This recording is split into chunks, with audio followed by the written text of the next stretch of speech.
Hello पिलाମାନେ तो चलो पुणी आज गोटे नुआ अध्याय स्टार्ट करवा। तो विषय ना हूँ रेखा और कोण। रेखा और कोण माने कौन बुझा।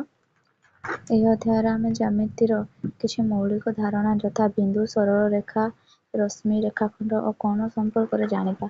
यही धारणा गुड़िक सामतलिक ज्यामितिर मूलभित्ति अटे। यह अधिक जटिल ज्यामितिक धारणा गुड़िक बुझिबारे साहाय्य करिଥାଏ, यथा आकृति अंकन करबा एवं ताहार विश्लेषण करबा। तो आम बिंदु कौन देखा। पेंसिल मुन साहाय्य कागज पृष्ठा उपरे गोटे दाग डट दियो। पेंसिल मुन जेतिकी तीक्ष्ण हेबो चिन्हटी सेतिकी सूक्ष्म हेबो। यही सूक्ष्म चिन्हटी आमको बिंदु समर्पण धारणा होइଥାଏ। बिंदु कहले आमे गोटे निर्दिष्ट अवस्थिति को बुझी थाउ। जदिओ एहार दैर्घ्य प्रस्थ और उच्चता न थाए, तले किछि बिंदुर नमूना दियागला। तो कंपास अग्रभाग देछि पेंसिल तीक्ष्ण मूल छुंचिय मूल। तो आमे एटी देखि पाछ पिला माने जे डॉट डॉट देछि से एगुड़ा को डॉट डॉट देले हमको बिंदु ही कुआ जाय हला।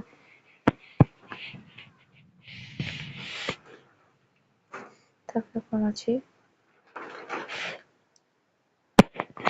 बिंदुर संज्ञा लेखिनिय कहछि जହାର केवल अवस्थित अछि मात्र दैर्घ्य प्रस्थ किंबा उच्चता नाही ताहाको बिंदु कुआ जाय। एहाको साधारणतः एक पेंसिल मुन द्वारा चिह्नित करा जायଥାଏ। जेपरि एबीसी को डॉट रे आमे चिह्नित करिथाउ। तापर रेखाखंड रेखाखंडर संज्ञा लेखिनिय दुईटी निर्दिष्ट बिंदु मध्य थिबा सबुठार संक्षिप्त दूरता को रेखाखंड कुआ जाय। तापर एमती डॉट देकी तापर गोटे फास्ट लिखिबो एहार दुईटी प्रांत बिंदु थाए। तापर पुणी आउटे डॉट दबो एहार एक निर्दिष्ट दैर्घ्य थाए हला।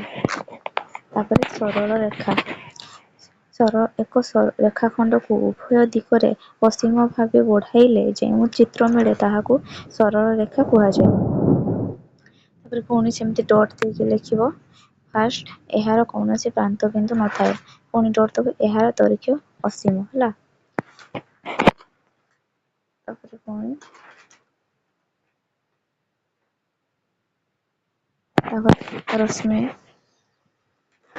रश्मि हेउछि गोटिए सरल रेखार अंश विशेष जहा गोटिए बिंदुरु आरंभ होई एक दिगरे असीम भावे विस्तृत। एही निर्दिष्ट बिंदु को आद्य बिंदु बा आरंभ बिंदु कुहा जाय। निम्नरे रश्मिर किछि नमूना को देख। फास्ट देछि बत्तीघर को निर्गत आलोकित रश्मि गुच्छ।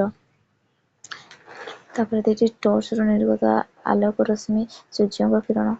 आम रश्मि काहाको कहिता जो निर्दिष्ट जोठी आरंभ होइथिबो जोठु आमे रेखाखंड के टाणिबा कि जो जहा भी किछि अंकन करबा जोड़ा हम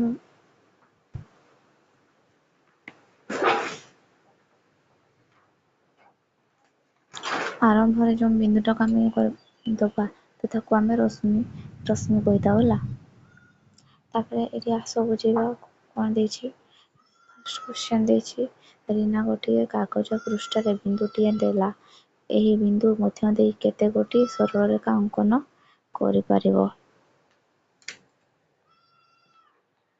सरल रेखा केते गुड़िया अंकन करिबो।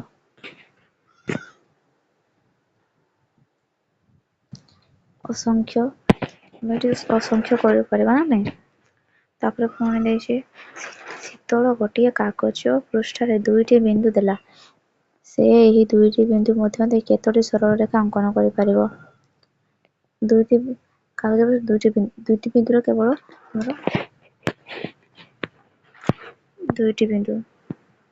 दुईटी बिंदुरे हम केवल गोटे ही सरल रेखा करि परिबा।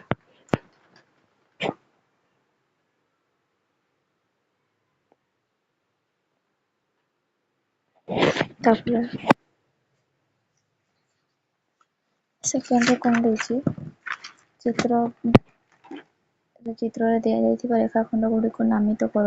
चिह्नित होइथिबा पांचटी बिंदु मध्यरु केउ बिंदु गुड़िक गोटिए रेखाखंड उपरे अवस्थित କେଉଁ ବିନ୍ଦୁ ଗୁଡ଼ିକ ଦୁଇଟି ରେଖାଖଣ୍ଡ ଉପରେ ଅବସ୍ଥିତ। ଏଠି ଆମେ ଗୋଟେ ଗୋଟେ ବିନ୍ଦୁ ନେବା, ଗୋଟେ ଗୋଟେ ରେଖା ନେବା। LM ଗୋଟେ ହେବ, LM ଗୋଟେ ହେବ, ତାପରେ ପୁଣି MP ହେବ, ତାପରେ ପୁଣି PQ, ତାପରେ ହେବ PR ହେଲା। ତ ଏଠି କେଉଁ ବିନ୍ଦୁ ଦୁଇଟି ରେଖାଖଣ୍ଡ ଉପରେ ଅବସ୍ଥିତ? କେଉଁ ଦୁଇଟି ବିନ୍ଦୁ? L ଆଉ R।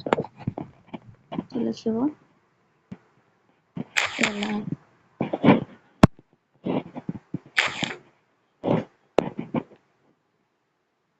ହେଲା।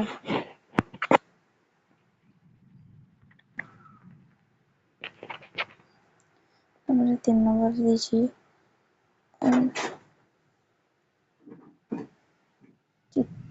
ଚିତ୍ରରେ ରଶ୍ମି ଦ୍ୱୟର ନାମକରଣ କର।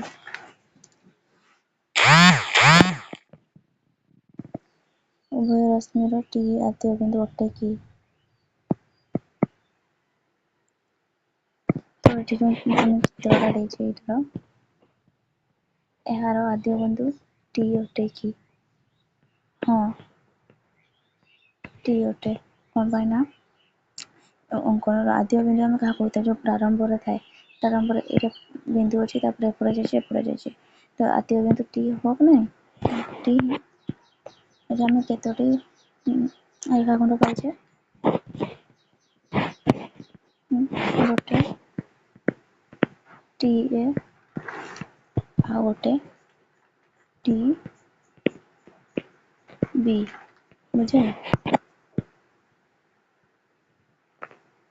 ତାପରେ 4 ନମ୍ବରରେ ଦେଇଛି ପ୍ରତ୍ୟେକ ସ୍ଥଳରେ ରଫ୍ ଚିତ୍ର ଅଙ୍କନ କରି ଠିକ୍ ଭାବେ ବୁଝାଇବା ପାଇଁ ନାମକରଣ କର। OP ଓ OQ O ବିନ୍ଦୁରେ ମିଳିତ ହୁଅନ୍ତି। OP, ତାକୁ ଆମେ OP ରେଖା ଟାଣିବା। ଏଇଟା OP ରେଖା ଟାଣିଲେ ତାପରେ O ବିନ୍ଦୁରେ ମିଳିତ ହୁଅନ୍ତି।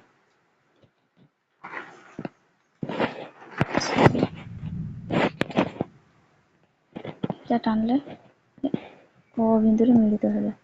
এটা ହେଉଛି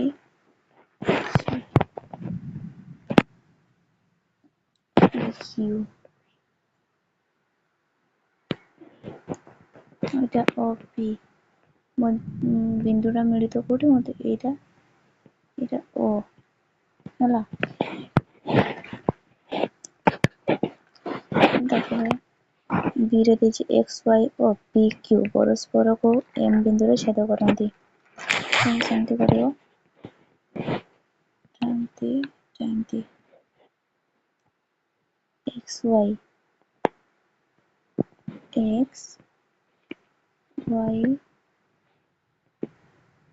PQ ଟା M ବିନ୍ଦୁରେ ଛେଦ କରନ୍ତି। ଏଟା M ବିନ୍ଦୁ, ବୁଝିପାରିଲ?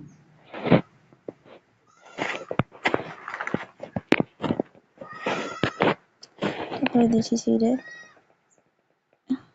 L ସରଳ ରେଖା ଉପରେ EF ବିନ୍ଦୁ ଦ୍ୱୟ ଅବସ୍ଥିତ, କିନ୍ତୁ D ନୁହେଁ। ଯଦି ଆମେ ସରଳ ରେଖା ନେବା ଗୋଟେ,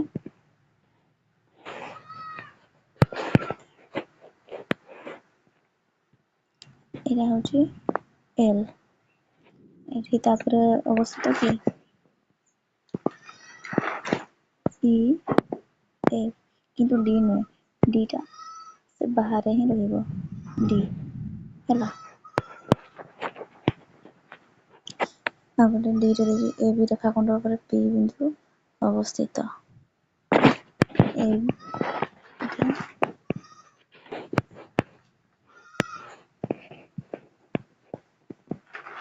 AB ବିନ୍ଦୁ ଉପରେ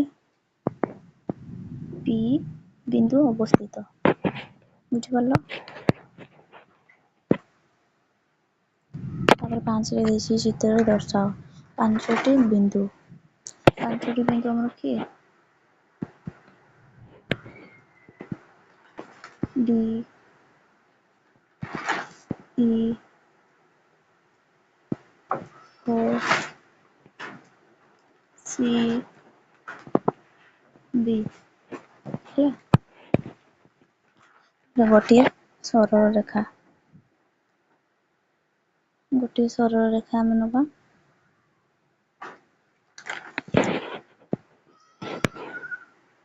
ଏଇଟାର ହବ OD। ତାପରେ ଦେଇଛି 4ଟି ରଶ୍ମି OB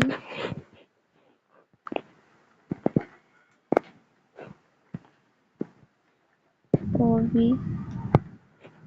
ଗୋଟେ OD ଆଉ ଗୋଟେ ହବ C ଆଉ ଗୋଟେ ହବ E ଆଉ B ହେଲା। ତାପରେ ଦେଇ 5ଟି ରେଖାଖଣ୍ଡ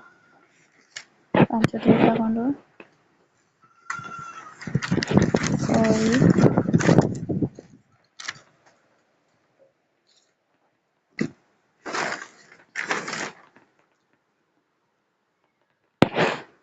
OE ଗୋଟେ ତାପରେ OB ଗୋଟେ ତାପରେ OC ଗୋଟେ ତାପରେ DE ଗୋଟେ ତାପରେ EB ଗୋଟେ ହେଲା। ବୁଝିପାରିଲ ନା ପିଲାମାନେ?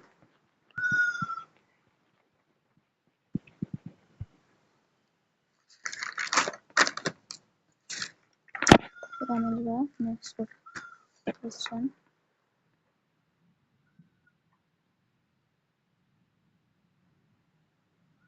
ନେକ୍ସଟ କ୍ୱେଶ୍ଚନ ଦେଇଛି ଏଠାରେ OA ଗୋଟିଏ ରଶ୍ମି ଚିତ୍ର। ଏହା O ବିନ୍ଦୁରୁ ଆରମ୍ଭ ହୋଇ ଏ ବିନ୍ଦୁରେ ମଧ୍ୟ ଦେଇ ଯାଇଅଛି। ତୁମେ ଏହାକୁ OB ଭାବେ ନାମକରଣ କରିପାରିବ କି? ହଁ ନା ନାହିଁ? ହଁ ନା ନା? କାହିଁକି? OB ନାମରେ ଆମେ ନାମକରଣ କରିପାରିବା ନାହିଁ? ହଁ କରିପାରିବା। କାହିଁକି? ଚିତ୍ରରେ ଥିବା ରଶ୍ମିର ଆଦ୍ୟ ବିନ୍ଦୁ ହେଉଛି O। B ବିନ୍ଦୁଟି ସେହି ରଶ୍ମି ଏବଂ ସମାନ ଦିଗରେ ଅବସ୍ଥିତ। ଉଭୟ OA ଏବଂ OBର ଆଦ୍ୟ ବିନ୍ଦୁ O ଏବଂ ଉଭୟ ଗୋଟିଏ ହିଁ ଦିଗରେ ଯାଉଛନ୍ତି। ତେଣୁ ସେମାନେ ଗୋଟିଏ ରଶ୍ମିକୁ ହିଁ ବୋଝାନ୍ତି। ତେଣୁ ଆମେ ଏହାକୁ OB ରଶ୍ମି ଭାବେ ମଧ୍ୟ ନାମକରଣ କରିପାରିବା। ତାପରେ Bରେ ଦେଇଛି ଆମେ OAକୁ AO ଭାବେ ଲେଖିପାରିବା କି ନା? ହଁ ନା କାହିଁକି? ଆମେ OAକୁ AO ଲେଖିପାରିବା ନାହିଁ। ଏଟା ନା ହବ। କାହିଁକି? ଗୋଟିଏ ରଶ୍ମିର ନାମ ସର୍ବଦା ତାର ଆଦ୍ୟ ବିନ୍ଦୁରୁ ହୋଇଥାଏ। ଏଠାରେ OA ରଶ୍ମିର ଅର୍ଥ ହେଉଛି O ବିନ୍ଦୁଟି ଆଦ୍ୟ ବିନ୍ଦୁ ଏବଂ ଏହି ରଶ୍ମି A ଦିଗକୁ ଗତି କରୁଛି। କିନ୍ତୁ ଯଦି ଆମେ AO ରଶ୍ମି ଲେଖିବା ତାହେଲେ ଅର୍ଥ ହୋଇଯିବ ରଶ୍ମିଟି A ବିନ୍ଦୁରୁ ଆରମ୍ଭ ହୋଇ O ଦିଗରେ ଯାଉଅଛି, ଯାହାକି ସମ୍ପୂର୍ଣ୍ଣ ବିପରୀତ ଅଟେ। ବୁଝିହେଲା? ତ କଣ ସଂଜ୍ଞା ଲେଖିଦିଅ। ଏକ ପ୍ରାନ୍ତ ବିନ୍ଦୁ ବିଶିଷ୍ଟ ଦୁଇଟି ଭିନ୍ନ ରଶ୍ମିର ସଂଯୋଗରେ ଯେଉଁ ଜ୍ୟାମିତିକ ଚିତ୍ର ଗଠିତ ହୁଏ ତାହାକୁ କୋଣ କୁହାଯାଏ। ଉକ୍ତ ସାଧାରଣ ବିନ୍ଦୁକୁ କୋଣର ଶୀର୍ଷବିନ୍ଦୁ ଏବଂ ରଶ୍ମି ଦ୍ୱୟକୁ କୋଣର ବାହୁ କୁହାଯାଏ।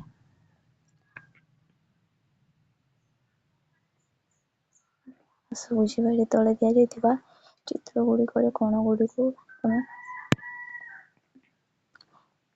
ଖୋଜିପାରିବ କି? ଯେକୌଣସି ଗୋଟିଏ କୋଣ ଗଠନ କରୁଥିବା ରଶ୍ମି ଅଙ୍କନ କର ଏବଂ କୋଣର ଶୀର୍ଷବିନ୍ଦୁର ନାମକରଣ କର। ସାଇକେଲ କୋଣ ବିନ୍ଦୁ ରହିଛି। ଏଠି ଆମେ ରଶ୍ମି ପାଇବା। କି ରଶ୍ମି ପାଇବା? DC ଆଉ DB। ଆମେ କୋଣ ପାଇବା BDC। ଏଇଟା ୟାର ତାପରେ ପୁଣି ଏଟାର ଆମେ ଚିତ୍ରରେ ଏମିତି ଆସିଛି।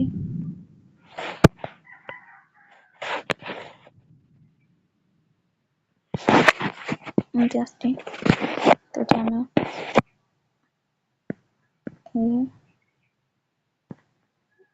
ABC ତ ରଶ୍ମି ଏଠି ହେବ AB AC କ'ଣ ହବ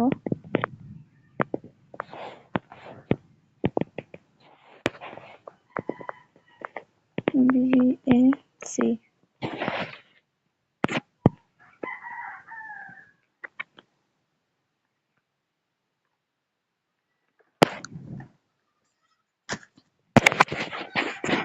ଏଇଟା ବି ତୁମେ ନିଜେ ଏଇଟା କରିଦେବ ହେଲା।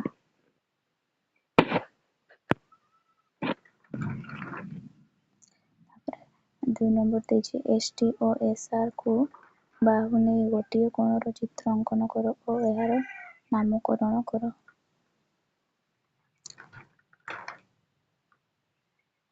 ST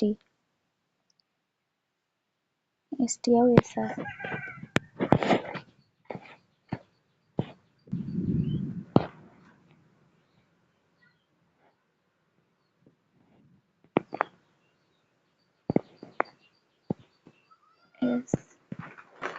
STR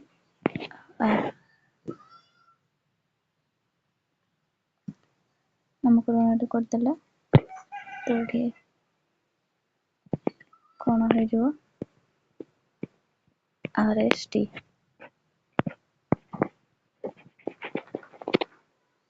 ତାପରେ 3 ନମ୍ବର ଏଠାରେ କ'ଣ APC କୁ କାହିଁକି ଆମେ କ'ଣ P ଭାବରେ ଲେଖିପାରିବା ନାହିଁ ବୁଝାଅ।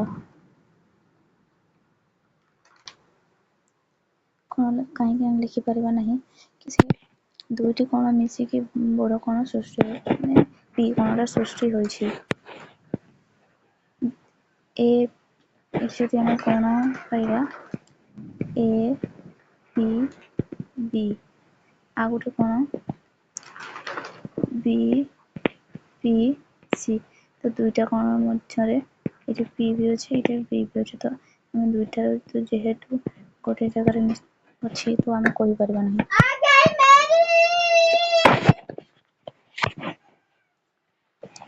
ତାପରେ 4 ନମ୍ବର ଦେଇଛି ତଳେ ଦିଆଯାଇଥିବା ଚିତ୍ରରେ କୋଣ ଗୁଡ଼ିକର ନାମକରଣ କର।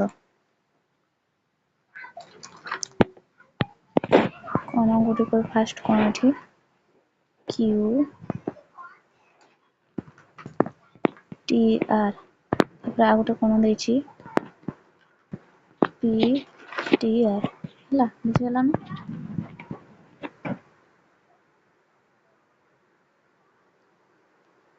ତାପରେ 5 ନମ୍ବର ଦେଇଛି ତୁମେ ଗୋଟିଏ ସରଳ ରେଖାରେ ନଥିବା ଯେକୌଣସି 3ଟି ବିନ୍ଦୁକୁ ଖାତାରେ ଚିହ୍ନିତ କର ଓ ସେମାନଙ୍କର ନାମ ABC ଦିଅ।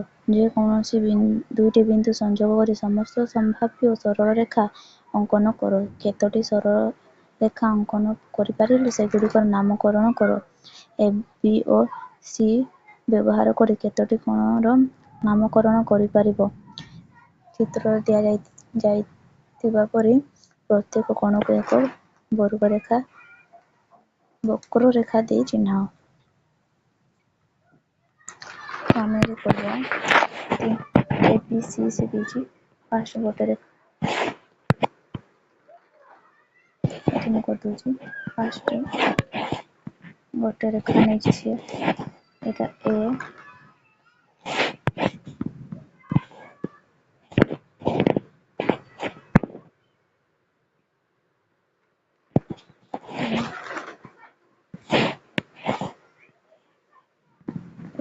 ନେଇଯାଅ ଆଉ ଏଇଟା C ତାପରେ ପୁଣି ଏଇଠୁ ଆମେ ଟାଣିଦେବା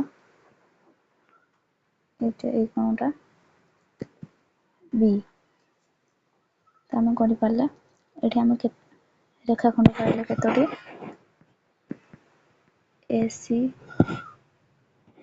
ଆଉ ଗୋଟେ BC ଆଉ ଗୋଟେ AB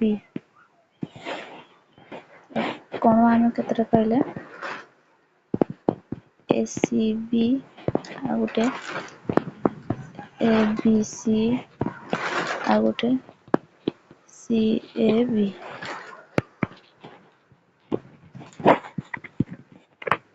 तापर 6 नंबर देखिए एबे तुम गोटे कागज पृष्ठार जेकोसी 4टी बिंदु को एपरि चिह्नित करो जेपरिक सेमानंकर मध्यरु कौनसी 3टी बिंदु गोटे सरल रेखार नथिबे बिंदु गुड़ी को ABCD भाव नामित करो जेकोसी 2टी बिंदु मध्य देई समस्त संभाव्य सरल रेखा अंकन करो केतोटी सरल रेखा अंकन करि पारिलो सेगुड़िकर नाम दियो ABCD व्यवहार करी तुमे केतोटी कोणर नाम देई पारिबो समस्त कोण गुड़ी को लेख दिया जाइथिबा चित्र दिया जाइथिबा पर प्रत्येक कोण को एक वक्र रेखा साहाय्य चिन्ह तो हम एठी गोटे कोण नेले A चमन दुईटी रेखा से कहतला AB CD केतोटी कोण हम पाइछे एठी 4टी कोण नाम देइतबा AB CD तो हम केतोटी रेखा कोण पाइछे AD DC BC AB केतोटी कोण पाइछे DAB ADC DCB आ गोटे CBA